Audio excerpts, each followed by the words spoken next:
ორმხრივის როლა ეროვნულ პარკში და დაჭრილი ბრაკონიერი 65 წლის შეარაღებული მამაკაცი რეინჯერებმა მაშინ შენიშნეს, როდესაც ის დაცულ ტერიტორიაზე შველზე ნადირობდა.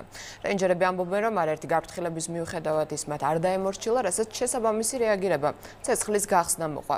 საქმეს პროკურატურა იძიებს. ტერიტორია იყო, ფაქტურად ჩვენ სადაც გავართ, იმის მაღლობი ადგილი, ზედაზენის გზის მიმდებარე ტერიტორია. რეინჯერი ეროვნულ პარკში ზედაზენის ტყის მასივში იმ ადგილს გვაჩვენებს, სადაც გუშინ ორმხრივის სროლა იყო. ინციდენტამდე პატრულირების დროს მათ თოვლზე ადამიანის ნაფეხურები შენიშნეს და კვალს გაყვნენ. რამდენიმე კილომეტრის მოშორებით ორი შველი ნახეს, რომლებიც მწევრებს გაურბოდნენ. რეინჯერები ამბობენ, რომ შეიარაღებული ბრაკონიერი დაცულ ტერიტორიაზე ნადირობდა.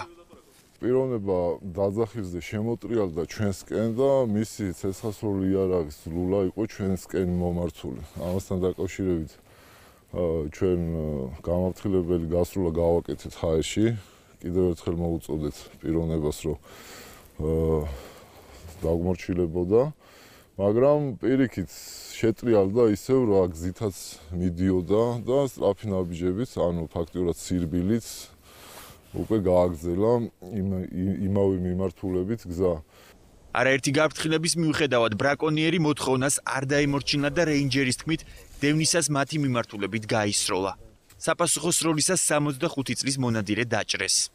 დამიძახა, რომ თხილათო გვესურისო და ამ დროს უკვე იყო თოფის გავარდნის ხმა, რომელიც გაისროლა თქვენი მიმართულებით. კი, რომ პიროვნება შემოტრიალდა, მე ვერ გავიგე, მაგრამ ჩემმა ხელმძღვანელმა რომ დაიმუქრა, გაჩერდით ორი გესურიო და მერე გაგაფრთხილეშე, რომ თხილად ყოფილიყავიო და იმ თოფის გასროლას მოყვა კიდე პისტოლეტის გასროლა.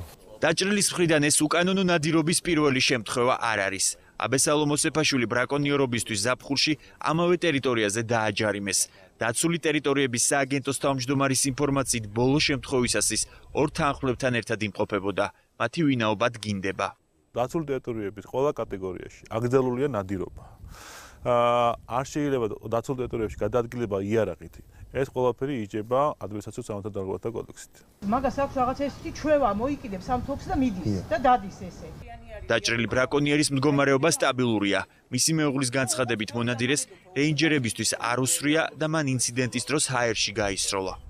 ორმხრივის სროლა არ ყოფილა, მოსდევდნენ ისინი სროლით.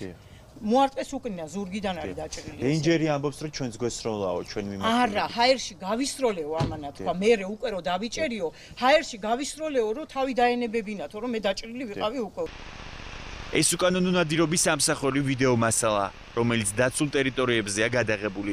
სტატისტიკის მიხედვით, ბოლო 1 წელიწადში დაცულ ტერიტორიებზე უკანონო ნადირობის 383 შემთხვევა დაფიქსირდა. საიდანაც 378 შემთხვევა ადმინისტრაციული წესით დაჯარიმდა. 5 დამრღვევი კი პასუხისგებაში მიეცა. ეროვნულ პარკში მომხდარ შემთხვევას შინაგან საქმეთა სამინისტრო უკანონო ნადირობის მუხლით იძიებს.